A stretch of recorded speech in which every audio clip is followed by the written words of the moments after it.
Alrighty, let's say you're on an engagement and you have a list of first name, last name. I went to ChatGPT and had it generate this random list like so.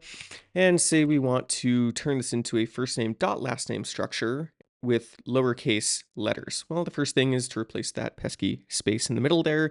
So we're going to enter command mode. We're going to use the percent sign. Percent is just a variable meaning the entire file. S for string search. We're going to look for a space, replace it with the dot, and we're going to hit it with a /G to do that globally. So now you can see top to bottom, all spaces replaced with dots. Now let's take the capital letters and turn them lowercase.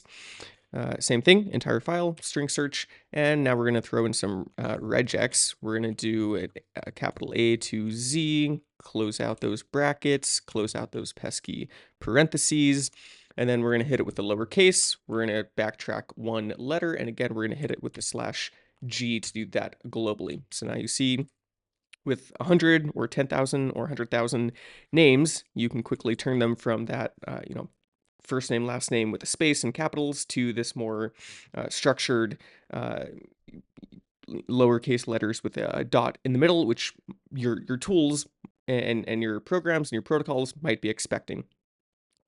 You could use ChatGPT to go through and do this kind of manipulation.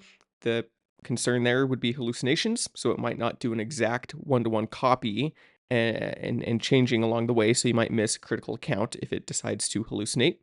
You could also use other tools. Excel has ways of doing this kind of thing, but obviously with Vim, you're probably taking notes along the way and doing other text manipulation, so it just makes sense to use the same tool with all the great features that Vim has in line so that you don't have to context switch over to some other tool.